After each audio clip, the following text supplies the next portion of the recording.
옆에 안 계시지만 그 존재를 느끼면서 사랑할 수 있는 것. 지금은 육체적으로 그 목소리를 들을 수는 없지만 그분의 음성을 마음으로 들을 수 있는 것. 만나고 싶지만 만날 수 없는 그런 아픔이 있지만 하지만 하늘에서 주신 특별한 사랑 그리고 그분과의 기쁨을 느낄 수 있는 것. 하나님께서 주신 우리의 소망의 마음입니다. 하나님께서 주신 사랑의 소망입니다. 그것을 하늘에서 보여주는 것이 부활절입니다. 그것을 경험했던 그 자매님들이 있었습니다. 잠깐 그 모습을 함께 읽도록 하겠습니다. 마태복음 28장 1절 말씀입니다. 시작. 안식일 다음 날 바로 그 주의 전날 동틀 무렵에 magdala 마리아와 다른 마리아가 무덤을 보러 갔습니다. 네, 마태는 두 여자를 소개하고 있습니다. 첫 번째는 마그다라 마리아입니다. 마그다라 마리아 지난주처럼 누군지 확인해 볼까요? 마가복음 16장 9절 말씀 읽겠습니다. 예수께서 그 주가 시작되는 첫날 이른 아침 부활하셔서 맨 처음으로 막달라 마리아에게 나타나셨습니다. 막달라 마리아는 전에 예수께서 7 귀신을 쫓아주신 여인입니다. 네, 7 귀신을 쫓아주신 여인이라고 마가는 기록하고 있습니다. 7라는 것은 완전수죠. 이 세상에 있는 모든 악령의 영향, 누구라도 이제 구할 수 없는 정도의 비참한 상태에 있었던 그런 여인도 예수님 앞에 자유를 얻을 수 있었다는 것입니다. 또 한 명의 마리아는 누군가요? 마가복음 16장입니다. 시작. 막나 마리아와 야고보 어머니 마리아와 사로메는 예수의 시신을 바르려고 향품을 사두었습니다. 네, 여기에 야고보의 어머니 마리아라고 기록되고 있습니다. 예수님의 제자인 야고보의 어머니라는 것이죠. 예수님의 제자 야고보의 어머니, 그리고 아까 마그다라의 마리아, 예수님 만나지 않았었으면 배경도 너무 다르고 생활도 완전히 달랐을 것입니다. 그런데 예수님 안에서 이제 세 자매가 되었고 가족이 됐다는 것입니다. 우리가 예수 그리스도를 바라볼 때, 예수님을 만날 때 우리는 새로운 형제 자매님 만나게 된다는 것입니다. 그 자매님들이 어느 아침에 예수님의 무덤에 가는 것입니다. 근데 그 자매님들의 마음에 걱정거리 있습니다. 어떤 걱정이었을까요? 마가복음 16장 3절 말씀입니다. 그들이 서로 말했습니다. 무덤 입구에 있는 돌덩이를 누가 굴려줄까? 네, 무덤 입구에 있는 돌덩이를 누가 굴려줄까? 여자로서는 그것을 움직일 수 없는 만큼의 큰 돌이라는 것을 우리가 다 알고 있죠. 하지만 그 자매님들의 은사는 일단 가는 것입니다. 일단 움직이는 것입니다. 일단 행동하는 타입이었습니다. 왜냐하면 그 생각이나 일반적인 그런 산식보다 너무너무 예수님을 사랑했기 때문에 예수님이 그리고 예수님께 가까이 예수님께 기름을 바르고 싶어서 거기에 갔던 그 마음이 있었던 것입니다. 그렇게 예수님이 향한 사랑으로 우리가 행동할 때 기적이 일어나기 시작합니다. 2절부터 4절 말씀입니다. 그런데 갑자기 큰 지진이 일어나더니 주의 천사가 하늘에서 내려와 돌을 굴려내고 그 돌 위에 앉았습니다. 그 천사의 모습은 번개와 같았고 옷은 눈처럼 휘었습니다. 경비병들은 그 천사를 보고 두려워 떨면서 마치 죽은 사람들처럼 됐습니다. 네, 갑자기 큰 지진이 일어났다고 써 있습니다. 그런데 우리가 일본에서 경험하는 그런 지진이 아니고 천사가 하늘에서 내려온 그런 지진이었다는 것입니다. 그리고 그 천사가 그 돌을 굴려내고 그 돌 위에 앉았다고 써 있습니다.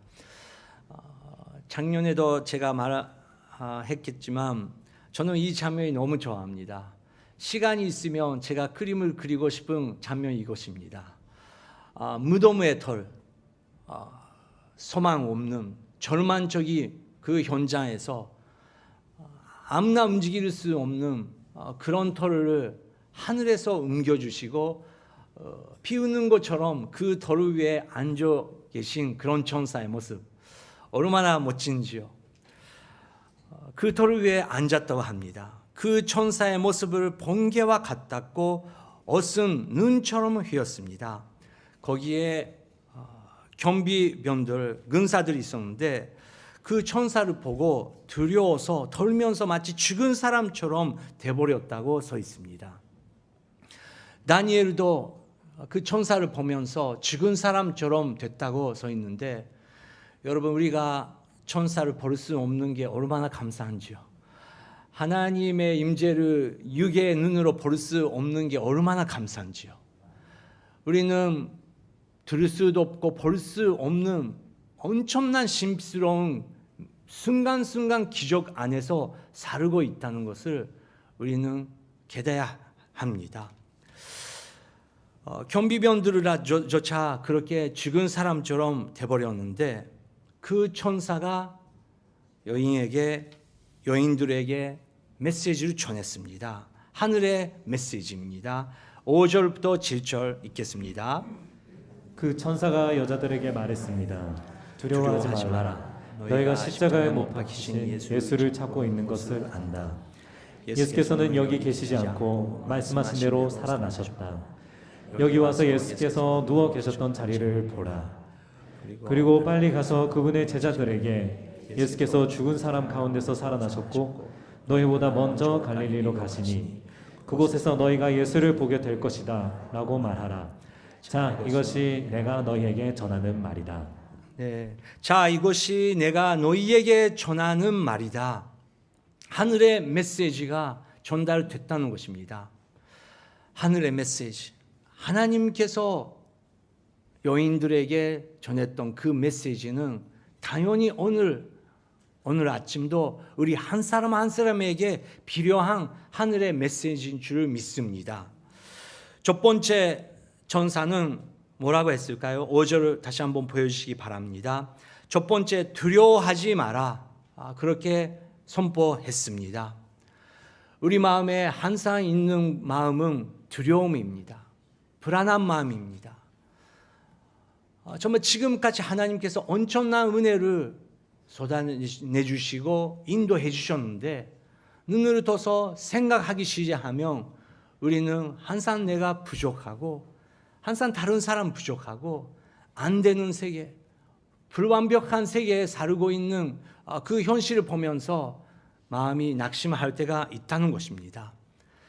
하지만 오늘 아침도 하나님께서 두려워하지 마라. 오소레루나, do not fear. 하늘을 바라보라.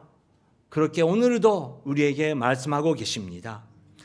너희가 십자가에 못 박히신 예수를 찾고 있는 것은 내가 알고 있다. 그렇다. 예수님을 사랑하고 예수님께서 십자가 위에서 죽으셨다는 것을 알고 그리고 시신 대신 그 예수 그리스도의 시신을 찾고 있다는 것을 나도 알고 있다. 하지만 천사는 말했습니다. 예수님께서는 여기 계시지 않다. 예수님께서 무덤 안에 계시지 않다고 선포하셨다는 것입니다. 말씀하신 대로 살아나셨다. 말씀하신 대로 살아나셨다. 아까 성가대가 선포했습니다. 살아나셨다고. 여러분 그것이 우리의 믿음입니다. 우리의 소망입니다. 우리가 생각하고 여러분 얼마나 불안하고 고민거리 많이 있지 않습니까? 지금도 우리가 나누자 하면 한 사람 한 사람 고민거리 있습니다. 하지만 먼저 우리가 말하는 것은 예수님은 부활하셨다. 예수님은 살고 계신다. 예수님은 정말 살아계시고 우리를 인도하고 계신다. 그것을 진심으로 고백하고 믿을 수 있으면 여러분 걱정할 거 하나도 없을 줄을 믿습니다. 그렇게 하늘의 메시지가 전달됐습니다. 그뿐만 아닙니다. 7절 그리고 빨리 가서 그분의 제자들에게 예수께서 죽은 사람 가운데서 살아나셨고 너희보다 먼저 갈릴리로 가시니 그곳에서 너희가 예수를 보게 될 것이다 라고 말하라고 그렇게 역할을 준다는 것입니다. 사명을 주셨다는 것입니다. 부활을 믿으신 한 사람 한 사람에게 하나님께서 사명을 주셔줄 믿습니다. 제자들에게 가라고. 이방인들이 아닙니다. 안 믿는 사람들이 아닙니다. 당연히 예수님도 나중에 모든 세계 모든 사람한테 가라고 하셨지만 하늘의 첫 번째 메시지는 예수 그리스도의 제자들한테 가서 예수님께서 부활하셨다고 전해라고 하신다는 것입니다. 여러분 우리가 아웃리치를 시작하고 있습니다. 아웃리치 지금 우리가 교회에 방문할 때가 있습니다. 당연히 안 믿는 사람한테도 갈 때가 있습니다. 그런데 왜 교회에 가야 될까요? 격려가 필요합니다. 특히 일본 교회는 얼마나 격려가 필요한지요. 아까 동아 형제님이 입교를 하셨지만 아버님이 전 집사님은 정말 저보다 일본 목사님보다 정말 일본 교회를 많이 다니시고 계신 집사님이십니다. 자기가 갖고 있는 능력을 가지면서 여기를 고쳐야 된다면 고쳐주고 음악이 필요하면 가르쳐주고 카메라 기술이 없으면 거기에 가서 건차로 거기에 가서 계속 사역을 하고 계시는 아버님입니다. 혹시 여러분 가운데 나도 그런 사역을 하고 싶다. 나도 시간 있을 때 그런 일을 하고 싶은데 어떻게 할지 모르겠다. 일본 교회를 격려하고 싶다. 일본에 있는 한인 교회를 격려하고 싶다. 혹시 그런 분 계시면 나가서 그런 일이 하고 싶은 분 계시면 전소연 집사님을 찾아가 주시기를 바랍니다. 제자들에게 전하라. 제자들에게 가라. 그렇게 하셨습니다. 그것을 듣고 그 자매님들을 어떻게 하셨습니까? 8절 읽겠습니다. 그러자 여인들은 서둘러 무덤을 떠났습니다. 그들은 두려우면서도 한편으로 기쁨에 가득 차 제자들에게 알리려고 뛰어갔습니다. 무덤을 떠났습니다. 그들은 두려우면서도 한편으로 기쁨에 가득 차고 있었다고 써 있습니다. 여러분 우리가 순종라는 단어가 중요하지 않습니까? 왜 순종이 중요하냐고 하면 바로 여기입니다. 생각으로는 두렵습니다. 안 됩니다. 할 수 없는 이유가 다 있습니다. 그런데 순종할 때 기쁨이 다시 한번 회복된다는 것입니다. 여러분 신앙생활을 기쁨이 없으십니까? 자기 은사 하나님께서 사용 안 하고 계신다고 느끼고 계십니까? 조용히 기도해 주시고 순종해 주시기 바랍니다. 믿는 사람한테 가서 격려하래요. 그런데 두려움이 있었어요. 마가의 기록을 보면 바로 그렇게 못하는 그 자매님들의 모습도 볼 수 있습니다. 마가복음 16장 8절 읽겠습니다. 시작. 여인들은 넛을 잃고 벌벌 떨면서 무덤에서 도망쳐 나왔습니다. 너무나 무서워 아무에게 어떤 말도 할 수가 없었습니다. 네, 너무나 무서워 아무에게나 어떤 말도 할 수가 없었다고 오히려 마가는 써 있습니다. 너무 무서워서 이게 무슨 말인지 어떻게 되고 있는지 이해할 수 없는 상황이었던 거죠. 그인들도 두렵고 그인들도 죽은 사람처럼 돼버렸는데 얼마나 무서웠을 것입니까? 그냥 기쁨, 우리가 그냥 기쁨이 충만합니다. 그렇게 인간적인 기쁨이 아니고 영적인 두려움이, 영적인 기쁨이 그 시간에 있었다는 것입니다. 두려워서 어떤 말도 할 수 없었던 그 자매님들에게 또 한 분이 나타나셨습니다. 그 절 말씀 읽겠습니다. 시작. 그때 갑자기 예수께서 여인들에게 나타나 말씀하셨습니다. 평안하냐? 그들은 예수께 다가가 예수의 발을 붙잡고 예수께 절했습니다. 그때 갑자기 예수님께서 여인들에게 나타나 말씀하셨습니다. 샬롬, 편안하냐? 두려워하고 혼란하고 있는 그 자매님들에게 너의 마음에 평안이 있을지어다. 평안이 있냐?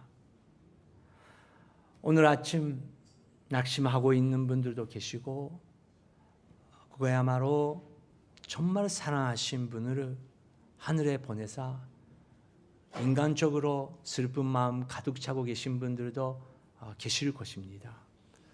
영상을 보고 계신 분들 가운데서도 부활절, 주일, 교회에 나가고 싶은데 가고 싶어도 갈 수 없는 그런 상황 속에 계신 분들이 얼마나 많이 계시는지요. 그런데 오늘 아침 예수님께서 평안이 너에게 있을지어다. 샬롬, 예수님께서 직접 그렇게 말씀하고 계신 줄 우리가 믿고 그것을 받고 싶습니다. 그것을 듣고 자매님들은 예수님께 다가가 예수님의 발을 붙잡고 예수님을 예배했다고 써 있습니다. 그렇게 예배하고 있는 자매님들에게 예수님께서 어떤 말씀하셨습니까? 10절 읽겠습니다. 시작. 그러자 예수께서 그들에게 말씀하셨습니다. 두려워하지 마라. 가서 내 형제들에게 갈릴리로 가라고 전하라. 그곳에서 그들이 나를 만날 것이다. 네, 예수님도 똑같은 말씀하셨다는 것입니다. 두려워하지 마라. 여러분 잠깐 고백할까요? 두려워하지 마라. 시작. 두려워하지 마라. 내 영혼아 두려워하지 마라. 시작. 내 영혼아 두려워하지 마라. 여러분 부활의 아침의 메시지는 여러분 한 사람 한 사람에게 하늘에서 두려워하지 마라. 두려워하지 마라. 그렇게 말씀하고 계신다는 것입니다. 그리고 똑같은 사명을 주십니다. 가라고. 가서 내 형제들에게 갈릴리로 가라고 전하라. 그곳에서 그들이 나를 만날 것이다. 여러분 선잔도 아니고 예배단도 아니고 갈릴리는 어떤 것입니까? 제자들의 일터입니다. 일이 하고 있을 때 예수님께서 찾아와 주시고 만났던 그런 일상생활 속에 예수님께서 만났던 그 자리입니다. 그뿐만 아니라 일상 속에서 예수님께서 기적을 보여주시고 많은 가르침을 주셨던 그 갈릴리입니다. 여러분의 갈릴리는 어디십니까? 장소가 아닌 정말 예수님과 1대1로 만날 수 있는 그런 곳에 다시 한번 돌아가라고 예수님께서 말씀하셨습니다. 거기에 가면 나랑 만날 수 있다. 나랑 만날 수 있다고 예수님께서 하셨습니다. 얼마나 격려를 얻었습니까? 이제 그 여인들이 일어나기 시작하고 있습니다. 그런데 다른 참명이 등장합니다. 아까 죽은 사람처럼 되어버렸던 그 의인들이 어떻게 했을까요? 똑같은 시간인데 똑같은 천사 봤는데 똑같은 경험을 했는데 가는 방향이 너무 달랐습니다. 의인들이 어디에 갔는지 읽겠습니다. 11절부터 15절까지 시작. 그 여인들이 길을 가는 동안 몇몇 경비들은 성 안으로 들어가서 대제사장들에게 일어난 일들을 모두 보고했습니다. 그러자 대제사장들은 장로들과 만나 계략을 꾸미고는 군인들에게 많은 돈을 쥐어주며 말했습니다. 예수의 제자들이 밤중에 나와서 우리가 잠든 사이에 시체를 훔쳐갔다고 말하라. 만약 이 소문이 총독의 귀에 들어가더라도 우리가 잘 말해서 너희에게 문제가 없도록 해주겠다. 그러자 군인들은 돈을 받고 시키는 대로 했습니다. 그래서 이 말이 오늘날까지도 유대 사람들 사이에 널리 퍼지게 된 것입니다. 네, 우리는 인생 가운데 혼란할 때가 있습니다. 이거 안 되는데, 이것이 올바른 길인데 그 상황이 잘 안 될 때가 있습니다. 여러분, 전쟁을 좋아하는 사람이 어디 있습니까? 이 세상의 대부분 사람들은 그것을 반대한다고 저는 생각합니다. 그런데 시대가 움직이고 누구로 멈출 수 없는 만큼의 그런 힘이 움직일 때가 우리 인류에 있다는 것입니다. 그런데 우리의 소망은 마지막 모든 것을 책방하신 하나님께서 계신다는 것입니다. 우리는 역사를 이쪽에서 보면 이런 모습이 볼 수 있고 이쪽에서 보면 그런 모습도 볼 수 있지만 아무도 모르는 그런 역사지만 마지막은 하나님께서 다 정의해 주시고 왜 그렇게 됐는지 알려주신 분이 우리의 하나님이십니다. 그래서 우리는 판단할 필요가 없습니다. 다른 사람을 비판할 필요 없습니다. 우리가 하는 것은 기도입니다. 주님이여 나에게 평안을 허락해 주시고 제가 지금 해야 되는, 제가 만나야 되는 현재는 자매는 누구십니까? 그렇게 기도하고 내가 하는 일을 순종하면 되는 것입니다. 그런데 안타깝게도 그렇게 천사를 목격했던 증인들이 일단 선종에 갔습니다. 종교적인 리더들을 만났습니다. 그런데 그 사람들의 생각은 인간적인 대화밖에 없었던 것입니다. 이것은 무슨 말인가? 다시 한번 예언서를 찾아보자. 다시 한번 우리가 기도해보자. 다시 한번 거기에 가보자. 그렇게도 할 수 있었는데 그 사람들은 예수님에 대한 미움, 질투, 무서운 마음, 그거로 가득 차고 있었습니다. 여러분, 오늘은 부활절입니다. 혹시 여러분 마음속에 용서할 수 없는 마음이 숨어 있습니까? 이 세상에 살고 있으면 그럴 때가 있죠. 혹시 여러분 마음속에 어쩔 수 없는 질투심, 나도 모르지만 왜 이렇게 질투심이 생기는지 모르겠다고 그것으로 고민하고 계신 분들이 계십니까? 숨어 있는 감정이 있습니까? 여러분, 그것이 여러분뿐만 아닙니다. 모든 사람이 그 숨어 있는 어둠 세계가 있다는 것입니다. 그런데 그 어둠, 무덤 같은 그 마음, 그것을 뚫고 나가서 나는 부활했다고, 나만 바라보라고, 예수님께서 나를 바라보라고 우리 앞에 지금 서 계십니다. 여인들은 제자들에게 전했습니다. 감사하게 제자들은 그 말을 듣고 갈릴리로 갑니다. 16절 17절 읽겠습니다. 11 제자들이 갈릴리로 가서 예수께서 일러주신 산에 이르렀습니다. 그리고 그들은 예수를 뵙고 경배 드렸습니다. 그러나 어떤 사람들은 의심했습니다. 네, 11 제자들이 이제 12 제자가 아니고 한 사람은 배신하고 죽었다는 것을 기록되고 있습니다. 예수님의 제자조차 그렇게 될 수 있다는 것입니다. 17절은 대부분 제자들은 예수님을 경배했지만 그러나 어떤 사람들은 의심을 했습니다. 어떤 사람들이라고 써 있습니다. 우리 마음속에서도 예수님을 그리고 이 상황을 의심을 할 수밖에 없는 상태가 있다는 것입니다.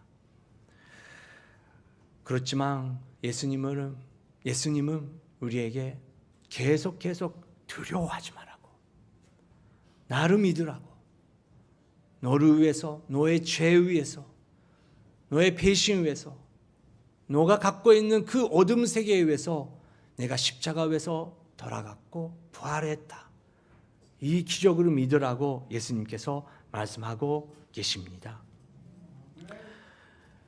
여러분, 이상하지 않습니까?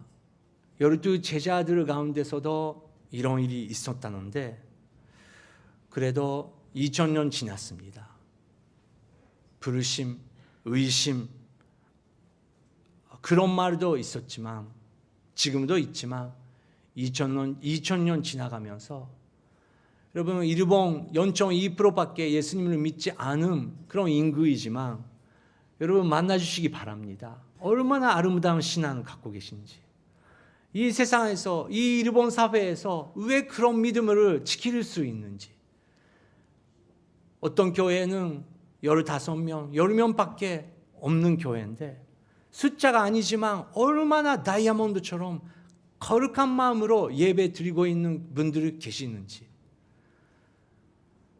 그렇게 부활을 신앙을 하나님께서 주신다는 것입니다. 부흥이 일어날 수 있는 것은 인간의 힘으로 할 수 있습니까? 할 수 있었으면 벌써 부흥이 일어났었죠. 성령님의 태가 있고 성령님의 방법이 있다는 것입니다. 저는 일본 목사로서 믿습니다. 걱정 안 합니다. 일본 변할 거예요. 일본 민족 변할 거예요. 정말 일본 민족을 하나님 만나고 일본 민족의 죄, 일본 사람으로서 나의 죄를 눈물을 흘리면서 주님 내가 죄인입니다. 정말 자랑할 거 하나도 없습니다. 예수 그리스도의 십자가밖에, 그 예수의 보혈밖에 나의 죄를 씻어주는 능력은 없다고 2000년 동안 온 세상에서 고백했던 그 고백이 일본 사람 가운데 일어날 거예요. 그거 위해서 우리가 일본 교회를 격려하고 일본 현재 자매님을 격려하고 함께 협력하면서 함께 복음 선교를 해야 된다는 것입니다. 그렇게 의심했던 사람들이 있었지만 믿고 예수님의 말씀하시는 대로 순종하신 사람들을 통해서 온 세상에 복음은 전하게 되고 있다는 것입니다. 예수님께서 이렇게 말씀하셨습니다. 요한복음 20장 29절 읽겠습니다. 그러자 예수께서 토마에게 말씀하셨습니다. 너는 나를 보았기 때문에 믿느냐? 보지 않고 믿는 사람은 복이 있다. 보지 않고도 믿는 사람은 복이 있다. 우리가 그러지 않습니까? 육에서는 그분을 볼 수 없지만 우리는 영적인 눈으로 확실히 그분의 웃음, 그분의 목소리 듣고 있습니다. 베드로도 이렇게 고백했습니다. 베드로전서 1장 8절 시작. 여러분은 그리스도를 보지 못했으나 사랑합니다. 지금도 여러분은 그분을 보지 못하지만 믿고 말할 수 없는 영광스러운 기쁨으로 즐거워합니다. 말할 수 없는 영광스러운 기쁨으로 즐거워합니다. 여러분, 우리가 다 우리의 마음이나 우리의 배경이나 우리의 실체를 보면 우리의 마음은 어두워집니다. 다른 사람 보면 어두워질 때가 있습니다. 하지만 한 소망은 부활하신 그분을 바라보며 그분과 내가 대화하고 있는 그 모습을 우리가 바라보면서 예수님께서 오늘 성경을 통해서 하시는 그 메시지 우리가 받을 때 우리 마음에 영광스러운 기쁨이 다시 한번 회복된다는 것입니다. 그리고 예수님께서 제자들에게 찾아가시고 하늘의 메시지를 전하셨습니다. 마태복음 28장 18절부터 20절 말씀 읽겠습니다. 시작. 그때 예수께서 다가오셔서 그들에게 말씀하셨습니다. 하늘과 땅의 모든 권세가 내게 주어졌다. 그러므로 너희는 가서 모든 민족을 제자로 삼아 아버지와 아들과 성령의 이름으로 세례를 주고 내가 너희에게 명령한 모든 것을 그들에게 가르쳐 지키게 하라. 보라, 내가 세상 끝날까지 너희와 항상 함께 있을 것이다. 아멘. 가서 모든 민족들을 제자를 삼아라고 예수님께서 말씀하셨습니다. 여러분, 우리가 한국 사람이 한국 사람을 전도하는 것도 중요합니다. 일본 사람이 일본 사람을 전도하는 것도 중요합니다. 근데 여러분 신기하지 않습니까? 일본 사람이지만 저는 한국 사람을 전도하는 게 좋아합니다. 다른 민족 사람들 만나서 예수 그리스도를 전하는 것을 얼마나 기쁨인지요. 예수님께서 그렇게 우리를 만들어 주셨다는 것입니다. 이번 주 이 설교를 준비하면서 현재에 가라. 자매에 가라. 저는 그것을 묵상했습니다. 그리고 내가 여러 가지 할 일이 있지만 그냥 형제로서, 브라더로서 그 사람이랑, 그 형제랑 시간을 보내야겠다. 그 형제에게 정말 예수님 부활하셨다고 다시 한번 우리가 함께 바라보는 시간을 가져야겠다. 그렇게 묵상했더니 어떤 한 형제를 보여주셨더라고요. 어제 너무 바빴었지만 만나러 갔다 왔어요. 정말 성령님의 임재가 있었고 그 형제는 형제의 사랑이 필요했었습니다. 여러분, 부활절입니다. 오늘은 여러분을 기다리고 있는 한 사람이 있습니다. 자매님을 기다리고 있는 어떤 자매님이 있습니다. 형제님을 기다리고 있는, 정말 예수님 부활하셨던 것인가, 그것을 믿을 수 없고 예배당에 나올 수 없는 형제들이 여러분 사이에 있을 것입니다. 여러분, 예배는 여기서 나가서 우리는 시작하게 될 것입니다. 오늘 예수 그리스도의 부활의 제자로서 우리는 다 나가서 꼭 한 사람 만날 거예요. 만나서 형제님, 자매님 두려워하지 않고 예수님을 함께 바라보자고 전해주시기 바랍니다. 기도하겠습니다. 하나님 아버지, 2023년도 부활절 이렇게 함께 주님을 찬양하고 말씀을 우리가 받았습니다. 예수님 말씀을 순종하며 이제 우리가 나가겠습니다. 한 형제, 한 자매에게 성령 하나님이여 우리를 인도하여 주시옵소서. 예수님의 이름으로 기도드립니다. 아멘.